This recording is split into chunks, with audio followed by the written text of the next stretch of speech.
People deluded. Now, I can never say that word without thinking, are you lot going to comment that? But either way, people deluded. Fridays, Q&A days, it's a slow burner in that it's International Week. Hardly anything going on. So to know you've come heavy with the questions again, thank you. If I've missed you out, apologies. You lot know you can get me on Twitter. I get a lot of messages on Twitter, so it's hard to see everything. The same goes for Instagram. But I've been going through my Instagram direct messages and seeing some of the questions that you've asked, and there. I don't know why you're there. Pardon me, people. But, yeah, man, whatever way you can ask me a question, just get it. There's no question that's too complex or too stupid or whatever. If you feel any sort of way, no one's going to judge you. We're here to speak about football. Forget about all the trolls and that nonsense. But it's an International Week, like I said. You lot have come heavy with the Q&A questions again and every week. So thank you very much for that. So let's kick things off. Scott's asked me via Facebook. I'm mentioning that so you lot know you can ask me questions on Facebook. But big up Scott, man. I know he's all the way up in China and been a consistent supporter of mine, so I got a lot of time for him. He said, with Dikoram, I cannot say his name as well, the Getafe centre-half we've been linked with, is he worth the £35 million release clause? Now, it's a tough one, my guy, because I know about him, I watch him, but I'm not watching him in the level that I'm watching someone like Mustafi, for example. I'm watching Mustafi week in, week out. Admittedly, for 35 million, if we're going to pay that, I'd rather slap a little bit more on top of that and try and get the Canutes, the Diallo's got a long way to go, but I've got this mad agenda with signing that guy. I was a bit sceptical when we was first linked with him, with Michelin Tap, but then I've been seeing it. We should be going for someone like that. Upamecano is a myth. There's obviously Manolas, who you would say, I think Dikoram is good, but you would say Manolas has more of a standing within football, available for 30 or 31 million pounds, allegedly.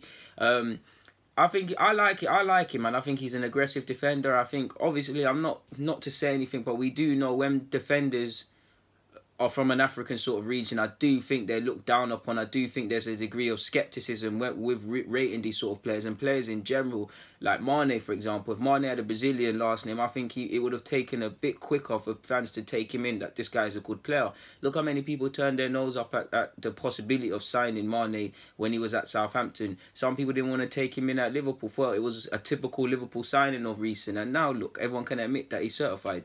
So I do think he has unconscious biases going against him, but I like him. I do think he's prone to some random moments, but he's an aggressive one. He's very front-footed in that approach. Fairly okay on the ball. Decent in the air. He's done all right, man. What was it? Against Messi, either this year or last year, he had a very good standout game against Messi. Now, obviously, Messi clearly just had an off day because that's Messi, but yeah, man.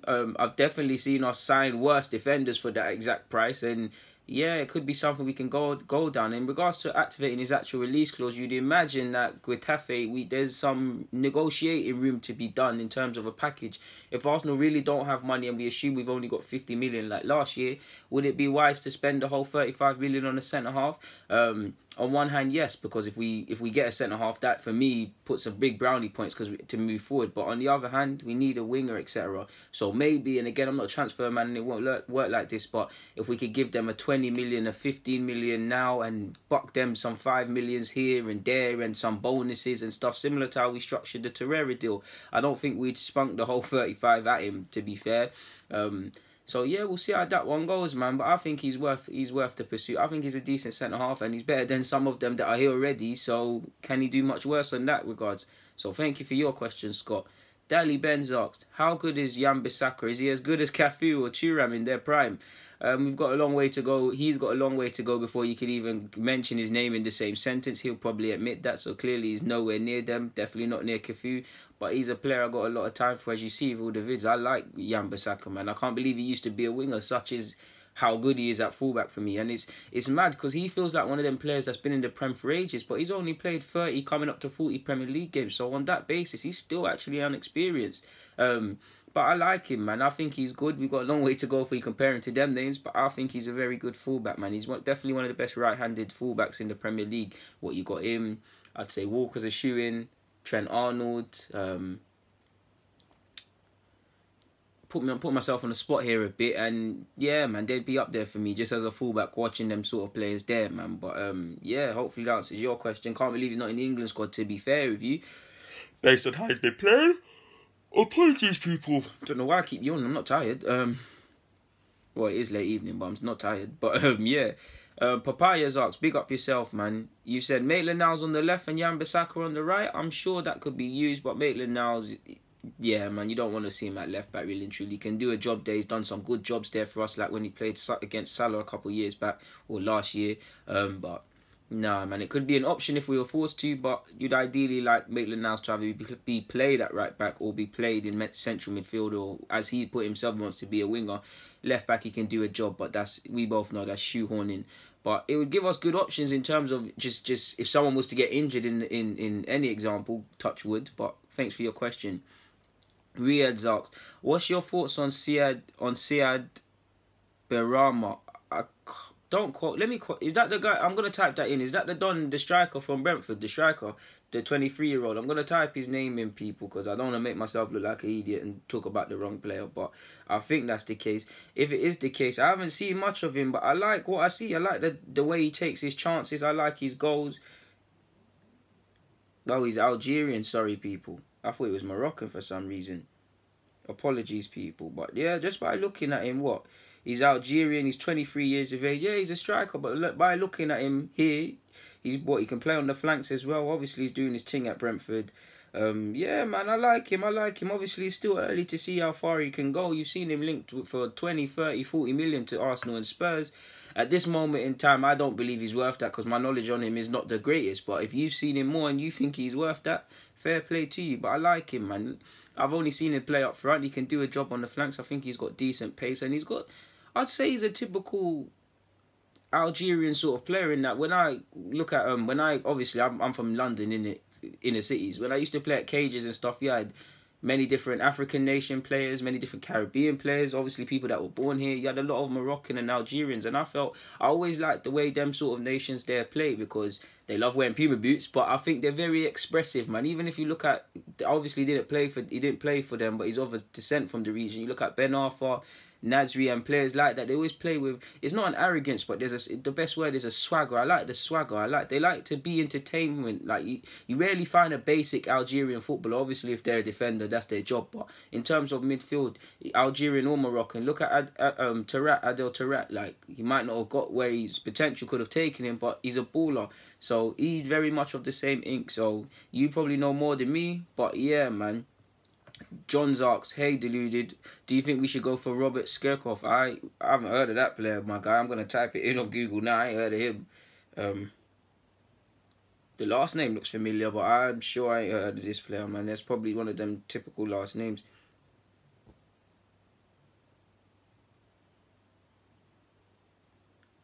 Yeah, he plays for Copenhagen. I've never seen this player play before, Pete, my guy, but if I'm looking at his under-21 stats, he's got 10 goals in 22 appearances for Denmark's under-21s. For he's 22 for context, people, 6'1". He plays on the flanks. For Copenhagen, 23 and 43 appearances. So, I mean, this is what scouting's about. I've never seen this player in my life, my guy. Never, ever heard of this done, but you have, and you've put me onto him. So now I'm gonna do my own research. I mean, like I said, I can't really say we should sign him if I haven't seen him play before. But this is what football's all about. Just by typing his name on Google, I'm seeing he's been linked with some other sides, and he's 7 points clear in the cookies, people. Apologies.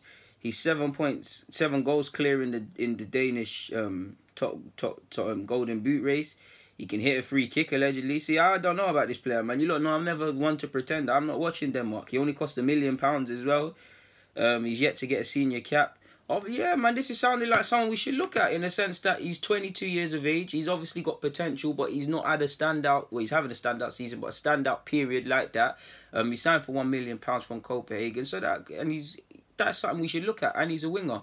And he seems to, based on what I'm hearing, technical abilities. So, yeah, it sounded like someone we should have a look at, my guy. And thank you very much. You should be sat here with the Deluded T doing that. I've never seen that player, but I'm going to do my own research, man. You don't know I'm not a pretender. I can't see everybody. So, thank you for your question. But on that basis, yeah, we should go for him, my guy. He sounds decent, or at least monitor him and have a look. Sounds good, man. Obviously, we remember Bentner from Denmark, so you'd like to think there should be scouts over there having a look and things like that. So, yeah, good shout, John, man. Or Jensen, sorry. Ryan is Warzarks, Deluded. I big up all of you lot, because all of your names, I see all of your names consistently within my comments, people. Don't think it goes unappreciated. So, big up yourselves, man. Ryan is War, you're a new subscriber. I saw your comment. Big up yourself as well. But he's asked me, Deluded, is our transfer budget poor again? I hear news here and there, but my heart is telling me the reason for Jan is because they have a plan for summer. But maybe I was led to believe that. My guy, I wish I'm like you. I don't know, my guy, man. I wish I had a different answer for you, but like you, I'm just on the sidelines with the fans, just waiting. On one hand, you think Arsenal's got money because we clearly do, but on the other hand, define money. The money Arsenal have and money Arsenal have for transfers and to get around wage rises and all of these sort of things that make it tricky for us. I don't know. I do partly believe that. Hopefully, I think a big boost will be obviously Champions League, but I do think there'll be a bit more of a budget allocation, but I can only go based on the fact that we could only get loan players in January. Obviously, the summer before that, we was going around trying to shop, trying to find deals, trying to shopping with pennies for players you need to spend pounds on, sort of thing. So I'm inclined to believe it's more of this. It's going to be more of the same in the sense that, you know, Emirates really, you get given a 40, 50, whatever we had in the summer, but you'd think he's going to have to let players go in terms of the likes of Wells, etc., whether it's to release wages, check as well, or sell the likes of Mustafi, possibly Mesut Ozil, and etc., to raise funds so he can do a lot. It's tricky, man, because it's going to probably take him 2 more years to even get a full 25-man squad of players he actually considers his sort of men sort of thing, because it's difficult, man. We even look at centre-half. I've spoken about this all the time, but there's a bit of decisions that need to be made because we've got quantity, but would you say we've got quality at centre-half? I say we've got some quality players and we need to bring in another centre-half, but there's a lot. Without giving my opinions on anyone, you've got Bielik to come back from loan, Mavropanos, who's barely played, Holding, who sadly was injured. You've got Koscielny for another year on the books. On paper, Mustafi is contracted until 2021. You see how much players there. You got Chambers to come back. There's around 6 players. There. I'm saying we need another centre half, so that's 7 at this moment in time. So tough decisions are going to have to be made now. Obviously, that's a bit of an exaggeration because I believe you need 4, possibly 5 centre halves for the season. But you get where I'm going. There's decisions that need to be made. So I'm not too sure, man. How long's a piece of string is what I tell myself. So apologies, Ryan, for not being able to answer the question, but I wish I could. Mr. Will Griggs asked me, what's your thoughts on Gerard Bowen? Assuming you're talking about the one that plays for Hull, I like him, man. I like his rise, man. If I remember correctly, he came up from non-league. I don't know if he went from non-league straight to Hull or if he went somewhere and then Hull, but I think he was on the non-league circuit making his way and then he boosted himself up. I like him, man. He's clubs like Huddersfield, with the danger they're in and possibly being in the Championship next year, I would have thought they would have had a look. Spurs were heavily linked with him. I don't know what's happened. I like him, man. He's got a good eye for goal. I like how he links up with his teammates. I like how he's positive. He was actually going to join Cardiff, but sadly, we all know what happened in regards to certain strikers sadly losing their lives. He didn't want to make the move, and obviously our commiserations and thoughts are still with everybody that sadly lost their life or lost a loved one or was just hit by that sort of incident. So yeah, man, I like him, to be fair. I like what I see. I would have thought he'd been in the Premier League by now based on what I've been hearing, but yeah. Antonio's asked me, oh, here's a good question. DG, do you think stats of players based on scouting are sometimes overrated?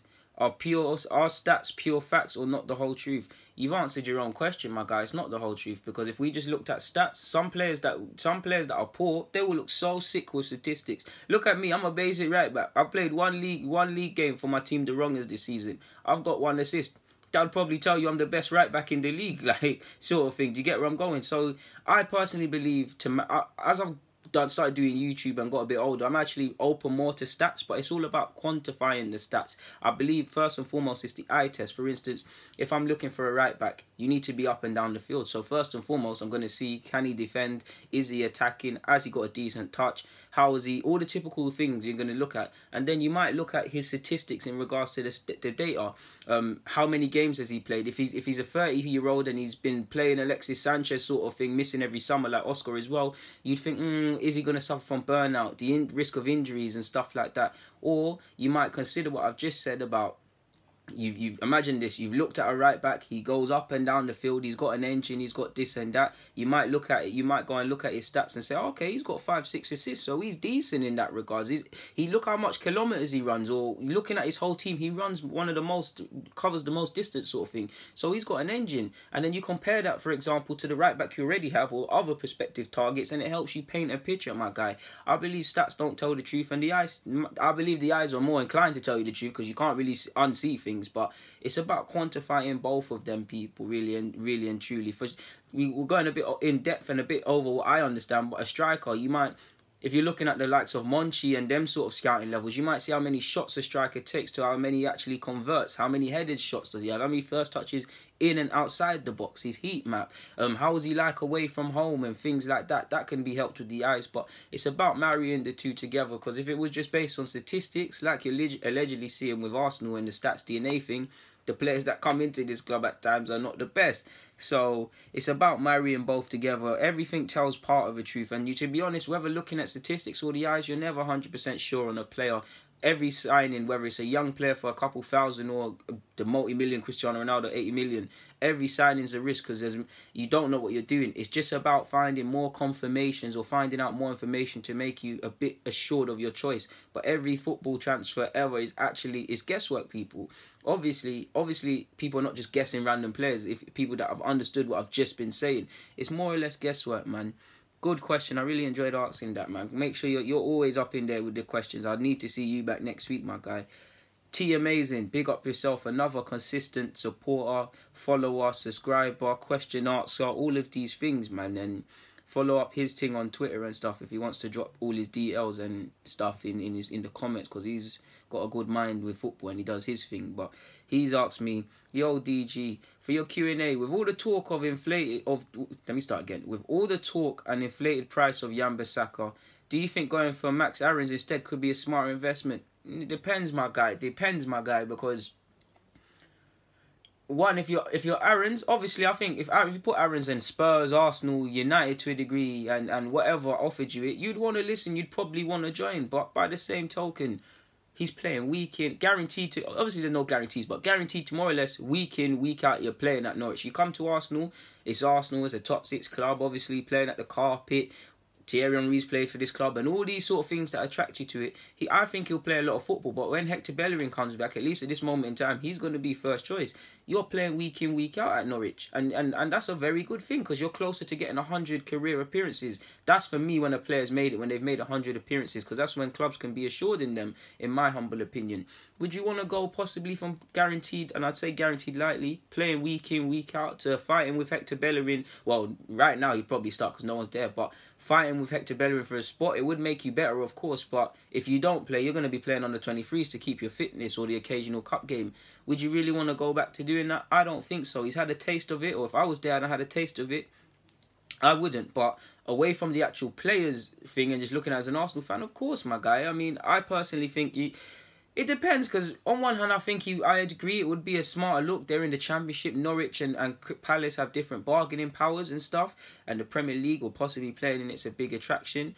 But so I'd be inclined to think 2025 could do it. But I mean, he's young, he's English, he's going places, he's consistently playing at Norwich. Norwich know when the time, similar to Fulham, well, Sessegnon has a year left on his deal, but when the time comes, they're going to get a decent investment on that lad, similar to Maddison. They're going to come and get a decent change. So you could say it would be a smarter investment in terms of Arsenal's case of having to save money and things in that we've on a budget. So if we could save in some areas, we might be able to go that little bit better for a winger, or that little bit better for a midfielder, or splash that little bit cash on what I would like to see, a top centre-half, or someone with the scope to be that. Because I believe together with the system Unai Emery is trying to marry us in, being stable, if we can get some top players in there, and I'm not saying, please don't get hung up on the price tag, if we can sign us top centre-half, do you get where I'm going? You're a smart guy, so I don't need to say anything more. But yeah, man, I think both prices will be inflated. It's a young player thing, especially when it comes to top 6 clubs, my guy.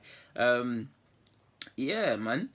Ryan is Wars asks me again, big up yourself. Do you reckon Maitland-Niles could go into midfield once El Nene goes? Well, yeah, but you'd have to also say El Nene's not really playing, is he, really and truly? So takes his place, what place is he really taking? Because El Nene seems to be that guy when push comes to shove, you'll appear sort of thing. You'd like to think Willock and Maitland-Niles would naturally take up the sort of, I wouldn't say role in that they don't play, but that sort of spot, or at least when Unai Emery is thinking of his depth, they're in that mind instead of El Nene. I think El Nene is a big candidate to be sold, because if I was him, I actually wouldn't force him out, but if we need to raise funds and the right offer comes in, you got to move. And if I was El Nene, I would want to stay at Arsenal and stuff, but at the end of the day, you need to play football. He's training week in, week out with no realistic chance, if we're honest, of playing. How many times, I ain't got to hand, how many times has he played in the Premier League this season, for instance, in any capacity? It's not much, is it, my dude? Stewie's asked, what's your thoughts on Morello? Assuming you're talking about the guy who went on loan to Barca, I thought he was decent once a period of time when he was at Granada. We was always linked with him. Used to sign him in Football Manager, but apart from that, not really got anything. Nudes, I think that is, or NU2DS. I can't say your name, my guy, man. That's too complex for me. You've asked me, what do I think of Gabriel Martinelli? I think he's decent. For my extended thoughts, I've made a video on it. It should be around where this vid is. Shameless plug, I know, but it's got to be done. Hypers asked me, what do you think about Karim Demirbay for Aaron Ramsey? Slightly different players, but I would take Demirbay. I can't understand, no disrespect to Hoffenheim, how he's still there. I think he could play at a higher ranked team sort of thing. I think he's a decent player, man. But yeah. Michael Smith asks, how would you feel? I don't know if I answered this question last week, people, but Michael Smith asks, how would you feel if in the next transfer window Emery focuses on the defence and uses our youth players as squad players as squad players for the midfield and attack? And which young players would you pick? I'm so sure I've answered this question, but I mean, Arsenal are broke, innit? So I mean, if he's conceded that, I mean, obviously I would like to see a centre midfielder, a winger, and a defender walk into this club. But if you was to only hand me one of them coming in the summer, if you was to say a winger or a centre half, or just press me for one position, I would say centre half, because defence wins titles, or defence gets you anywhere you need to get. So if that would be the plan, I'd be behind it, my guy. Squad players, yeah, you could say that. I mean, in regards to players I would pick, dying for Amici to be given an opportunity, so that's one. Saka and Amici, I want to be careful with them, but so on your basis of squad, getting minutes here and there, possibly starting them two. Obviously, Reece Nelson's a given for me, anyways. Emil Smith-Rowe's a given for me as well. That'd probably be it, to be fair, off the top of my head, to be fair. I'd give an appearance to Matt Smith next season. I think he's been very good at under 18s level and deserves a debut or something. Could use Gilmore as well. I think he's got a fantastic attitude. There's obviously other talented players, but they're the ones in my trailer for. Obviously, you've got Nketiah and John Jules and things like that, and I'd lean on them as well, but you get the point. And obviously, for me, it would be Joe Willock actually be the first one, because I believe he's the next one if you're looking at all the under-23s, regardless. Don't get me wrong, I think some people have more potential than him, but in terms of being ready, I think Joe Willock's the next one that needs to kind of have a taste of first team football, whether it's Arsenal or in Germany, because for me it's a German thing for him next season on loan, because he can't, if he's not going to realistically play at Arsenal, he can't be playing under 23s. Joe Willock is a bad boy footballer and he's bullying players week in, week out under 23 level, skills, goals, just bossing it, man. And he's not going to learn being, and I'm sure himself, I don't know him, but if you was to ask him himself, I'm sure he's not on the under 23 things again this season even, and he won't be on it next season. So yeah, man. Apologies if I have answered that question. Papaya's asked, how much longer can Manchester City be patient with Mendy in regards to his I'm assuming in regards to his injury records and stuff like that. They're probably running out of patience. Not with the player, they can see he's sick and stuff, but if we're honest with ourselves, Zinchenko has been good, but he's not a left back in the sense that wasn't his position. And if you ask him, that's probably not where he wants to play. Delph the same, they'll do it, and they do it quite well, but they'll do it. That's probably one weak area if you're looking at Man City. Probably a Fernandinho replacement, but possibly that as well. You're looking at that area. So yeah, you could say if Pep, you know how Pep is on the case of consistently trying to improve, maybe that is somewhere they're going to lose patience. But yeah. Tavins asks, would Hermoso be a good signing? Yes, I think he would be for Arsenal, and kind of not cheap, but cost effective, best word. You've also asked me, what do you think of Emil Smith-Rowe's time in Germany so far? I'm inclined to believe that he's going to stay there next season at Leipzig, because I can understand it. He wanted a different environment and stuff like that, but He's not played. He's still he's back full fitness now, but he's still working his way back to match fitness. We're now in March, touching April, and he hasn't made his appearance. So I get it. It's helping him grow up, living in Germany, training with different players. Like I said, he'll probably stay there until next season, in my opinion, on this basis. But I can't understand it by the other token in that the man's not fit. Clearly, Arsenal and Leipzig are continuously in talks and stuff like that, in dialogue, better yet. But the man's not fit and he's not played. Maybe as well that him going on loans actually trying to help us with something else. I'm not, obviously you look at Upamecano, you look at some of the talents at that club collectively. Maybe that's we'll scratch your back, you kind of help us out sort of thing. Obviously it's not white and black, but if I was at Arsenal, that's the sort of angle I'd kind of be on. Good question, man. Bill Bowles asked, how many hours do you spend on YouTube videos? Good question, man. A lot of the stuff I bring out is actually pre-recorded, but I'm not sure, man. I'm actually not sure. I record almost every day at some point, whether it's before I leave work, when I come home, weekends. You got to remember as well, sometimes Arsenal news is always coming frequently, so I'd say almost... I don't know, man. I want to say 5 hours, but it's not, man, because that's just assuming that it's an hour for the week bringing out vids and making vids, but I don't sit down and necessarily think of a video I want to make sort of thing, or think, let me do this. Information comes out about Arsenal. Of course, you lot ask me to give my opinion, and I do. Typically, I'll just be sitting down in my room like I am now, or watching football, and the thoughts come to my head. I'm like, let me write down this vid. Or when I'm doing the scouting videos, I'll obviously spend a lot of time watching a player, because I like to critique myself. I like to watch my vids and say, oh, you were spot on there. No, you was chatting shit. Boom, boom, boom, boom. And I like to re-scout. I like to scout until I know that a player's got a habit of touching his left ear, for example. So the hours that go into that, a match is 90 minutes. I'll watch 2, 3, 4 matches a day up until the early hours of the morning. So make of that what you will. Then you obviously go beyond and run a research about the player. Is there any experiences that have shaped him the way he is? Has there been any stories of resilience? Has he been released by clubs and then had to make it back? Has he got injuries and stuff like that? So impossible to put a thingy on it, man. But yeah, man, a lot. We're probably talking double digits in terms of hours, man. So yeah. Jumpman's asked me, how long till Arsenal win the league? How long's a piece of string, my GG, man? How long will it take us to get a defence, to play the way Unai Emery wants to play, and multiple systems and stuff like that, to improve in terms of, I wouldn't say scoring goals, but in that the wingers and all these sort of players you lot know I'm on about. Blood in the youngsters. I don't know, my guy. I would be inclined to believe, before I can sit here let's say this is August, until I can sit in August and say, yeah, Arsenal have a realistic chance of a title challenge, I'd say about 3-4 years. But again, how long's a piece of string? Because Unai Emery might find himself in a Pochettino situation, in that he's developed the squad, he's got them the way of playing, he's developed players, but he can only take us a certain sort of way until the owners or whatever have to say, listen, here's 70 million or whatever, spend the bulk of that on a marquee player sort of thing. So I'm not too sure, my guy. The current regime kind of shows us that even if Unai Emery does work a miracle, this might be a whole nightmare sort of thing, in that you're just relying on Unai Emery to do a lot. It will be down to Unai Emery and the players if we win the league, because it's not coming from above. Unless we can do a Leicester thing or something like that. Like, Stan Kroenke is not coming out here and saying actively, I want to win the league title. Do you get what I'm saying, people? Like Abramovich of old, or based on the money that Klopp's been given to spend, them man there. So it's impossible, man. It's impossible, and I actually feel sorry for Unai Emery, man. And he might even run out of patience one day. Devon's asked, out of all the 23 sold last season, who would you take back and why? Vlad Dragomir is a personal favourite of mine. I would have loved to have seen him assert himself again at under 23s, and I think Unai Emery would have liked him a lot. You lot know I like Jeff Rene Adelaide. He's still got a lot of development to do, but I like him a lot.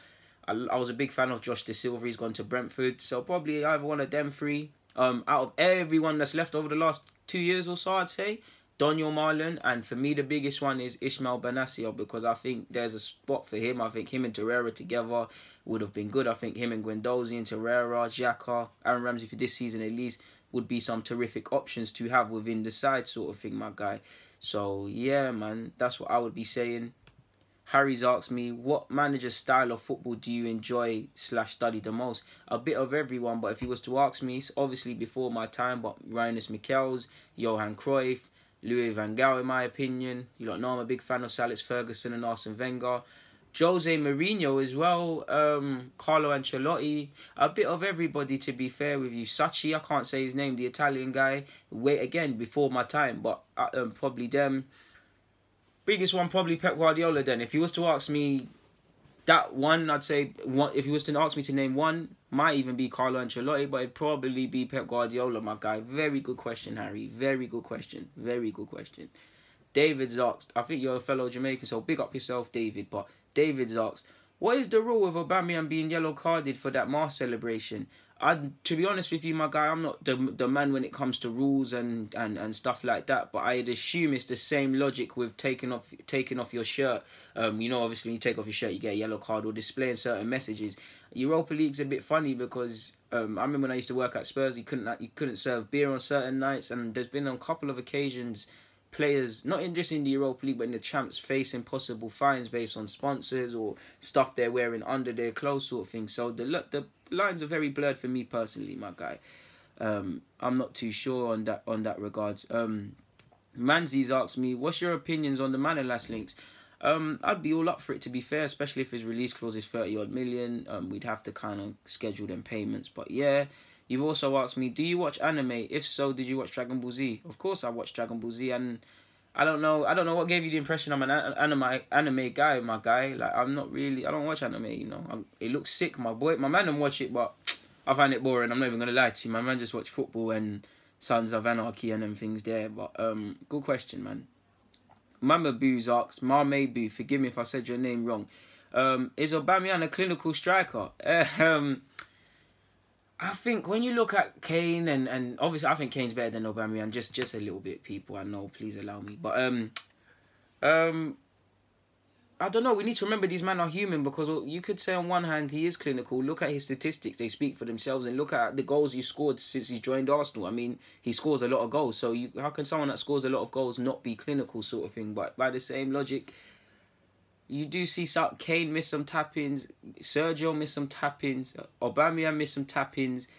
I don't think Lukaku's that man's level, but even Lukaku missed some tap-ins. But at the end of the day, when you look at their goal-scoring records, are they clinical? Aren't they clinical? Or are we just having unrealistic expectations as fans and need to admit that these men are human? I think Aubameyang's clinical, but I get why you'd ask me that. You've also asked me as well, is Napoli's squad better than ours? I wouldn't... Keyword squad, I wouldn't say the squad is better than ours. There's got some very good individuals. Zielinski, I can never say his name. They've obviously got Insigne, who's been injured. They've got what's it, Ruiz. They've got some good talented Koulibaly. They've got some good individuals, but in terms of the old squad, I'm not too sure, man. I'd say it's about even, to be fair with you. So yeah, man, we got to just assuming that question's on the back of us having to go and play Napoli in a few weeks' time. Yeah, man, we should have every reason to not be overly confident, but have confidence in our abilities to do it over two legs, man. To be fair with you, they've got some talented players. They've got Hosai as well, if he's still there at that club, the fullback, Albanian international, if I can remember correctly. I like him. They've got some good players, man. But I'd say it's about even. Man. I don't think I'm missing anybody's questions out. Again, people, if I've missed your question out, forgive me, it's not on purpose. I think someone asked me a question about who do I think strikes the ball the hardest, and I answered via DMs. I said probably Rooney off the top of my head, but yeah, if I've missed your question out, people, it's not on purpose. It's really, really not on purpose. Do you know how, since I've been getting these subscribers, do you know how many messages I get, and then there's messages on top of them? So sometimes I actually forget, or sometimes I don't see it. 9 times out of 10, when I get a question, I pull it on you can't see, I'm not even going to flip the camera, but it's a Word document. I'll copy and paste your question, so it's there, posted up already. I ain't got to do too much after that. So if I've missed you out, apologies, people, man. But to the ones I haven't, without you lot, I couldn't do it. And we've probably been here the longest in terms of Q&A. I've been here for half an hour or so. Thank you very much for your questions, people. There's really not much more I can say on that. Without you lot, this cannot happen. And to know that there's 7,000 people out there that subscribe to me, and there's people like you that week in, week out come and ask questions and keep this thing going. Bottom of my heart, people. Well, that's not the bottom. You get the point. Well, that's my gut. But you get the point. It means a lot, people. So honestly, man, enjoy the rest of your Friday, or wherever you are, whatever you're doing, whatever country and time zone. Stay safe. God bless you and yourselves. Deluded, I'm out, people.